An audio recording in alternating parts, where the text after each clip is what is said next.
Siap buat kita semua. Siap. Yang saya hormati wakil kepala sekolah, yang saya hormati Bapak dan Ibu dan peserta juga dan sama dan yang kami cintai. Jadi kami perwakilan dari siswa kelas 7, kelas 8 dan kelas 9. Pada saat ini izinkan kami dari calon guru penggerak menyampaikan materi identifikasi aset yang akan kami sharekan melalui nanti beberapa media, dan kami harapkan perhatian dan ide-ide atau gagasan-gagasan dari rekan-rekan guru siswa kami juga dalam hal mengidentifikasi apa saja aset-aset yang ada di sekolah kita. Jadi tujuan kita, perkumpulan kita pada saat ini, goalnya itu tujuannya adalah mengidentifikasi aset yang ada di sekolah. Nah, tapi sebelum kita mengidentifikasi apa itu aset, kami akan menyampaikan beberapa hal terlebih dahulu. Yang pertama itu kita harus tahu dulu ya, seperti apa itu sekolah. Berikut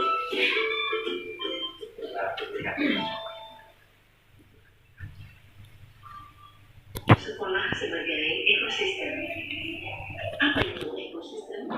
Sebelum kita membahas sekolah sebagai ekosistem, mari kita pahami definisi ekosistem itu sendiri.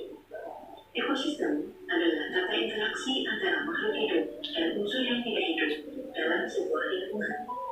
Ekosistem mencirikan satu pola hubungan yang saling menunjang pada sebuah teritorial atau lingkungan tertentu. Sekolah sebagai ekosistem adalah sebuah bentuk interaksi antara faktor biotik atau unsur yang hidup dan faktor abiotik atau unsur yang tidak hidup. Jadi itu saja sekedar pengantar ya. Itulah gambaran nanti aset-aset yang coba kita lihat apakah ada di sekolah kita atau tidak. Seterusnya untuk pendekatan ini ada juga yang ingin kami sampaikan sekalian sebagai bahan kita di sekolah, bagaimana kita memandang aset itu sebaik. Nah, ini hanya sekedar bahan kita ya, bagaimana kita memanfaatkan aset di sekolah. Ada dua, yaitu berbasis masalah dan berbasis aset. Pendekatan berbasis kekurangan atau deficit-based thinking biasanya akan fokus pada apa yang mengganggu, apa yang kurang, dan apa yang tidak bekerja. Segala sesuatunya akan dilihat dengan cara pandang negatif. Semakin lama, secara tidak sadar, kita menjadi seseorang yang buta terhadap potensi dan peluang yang ada di sekitar. Pendekatan berbasis aset atau asset-based thinking merupakan cara praktis mengenali hal-hal yang positif dalam kehidupan. Dengan menggunakan kekuatan sebagai kemampuan berpikir, kita diajak untuk memusatkan perhatian pada apa yang bekerja, yang menjadi inspirasi, yang menjadi kekuatan, ataupun potensi yang positif.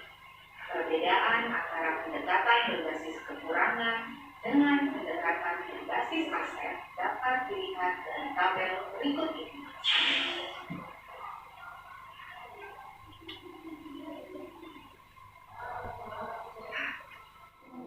Izin langsung ya supaya cepat. Ini nanti langsung kita catatkan yang ada sama kita di sekolah. Karena modal manusianya siapa saja. Jadi izin saya bagikan langsung ini. Belum dikenal.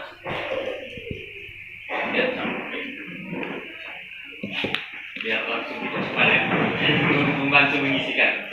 Yang kita tahu kan modal manusia itu nanti mulai dari guru ya, dari guru, siswa, komite sekolah ya, sekolah saja. Nanti berikutnya ada modal lagi sudah aja yang diisi. Dalam komunikasi aset yang pertama itu dalam suatu komunitas. Pertama, modal manusia.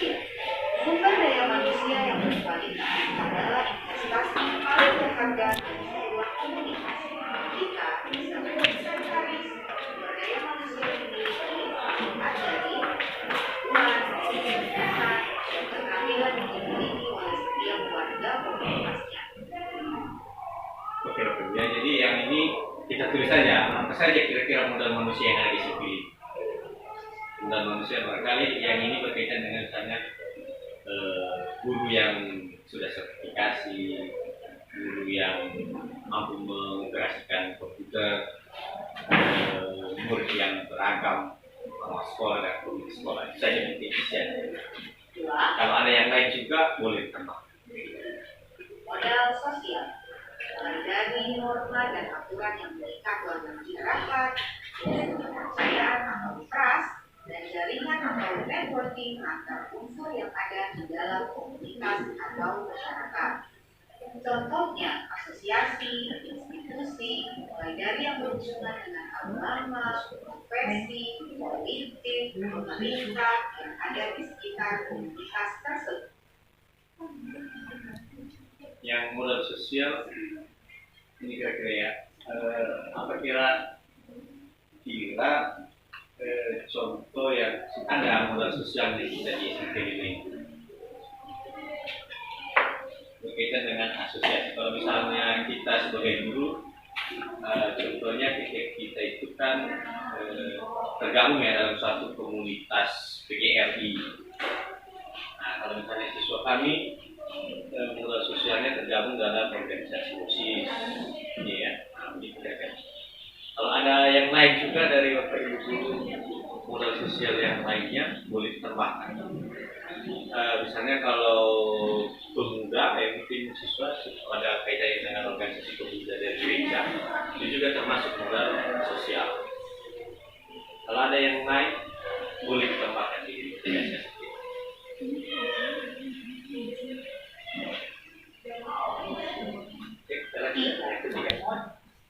Modal fisik terdiri atas dua kelompok utama, yaitu bangunan yang bisa digunakan untuk kelas atau lokasi untuk melakukan proses pembelajaran, laboratorium, pertemuan ataupun pelatihan. Infrastruktur atau sarana prasarana mulai dari saluran pembuangan, sistem air, mesin, jalan, jalur komunikasi, sarana pendukung pembelajaran, alat transportasi, dan lainnya. Nah, yang ini mudah ya Bapak Ibu ya. Sudah tahu ya, ruangan kelas, meja, buku, itu mesin biasanya yang kita bisa kita semua menuliskan ini. Cuma tahu belum saya kantor nanti saya kumpulkan sudah ada semua di sini. Silakan itu bisa. Kalau misalnya juga di kelas kalian tentu punya buku paket, buku tulis, pen, punya papan tulis di kelas. Kayak itu yang kalian harapkan dengan apa saja aset yang ada di kelas.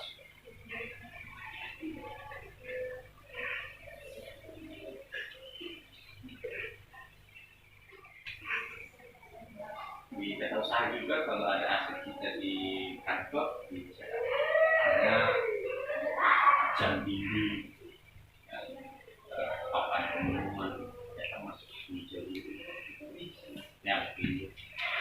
Dengan yang keempat, Modal lingkungan atau alam, potensi yang belum diolah dan mempunyai nilai ekonomi yang tinggi dalam upaya pelestarian alam dan juga kenyamanan hidup. Modal lingkungan terdiri dari bumi, air bersih, laut, taman, danau, sungai, tumbuhan, hewan, dan tanah untuk berkebun, danau atau empang untuk beternak. Semua hasil dari pohon seperti kayu, buah, bambu, atau material bangunan bisa digunakan kembali untuk menenun dan sebagainya. Oke, yang ini modal lingkungan ya, modal lingkungan dan alam. Misalnya kan di sini kita ada bambu-bambu yang bisa kita manfaatkan sebagai modal lingkungan. Dengan kita sebut kita dekat dengan lingkungan yang ada di rumah. Kita juga dekat dengan udara yang bersih, itu yang paling penting ya. Kita karena lingkungan kantor kita untuk udara yang bersih.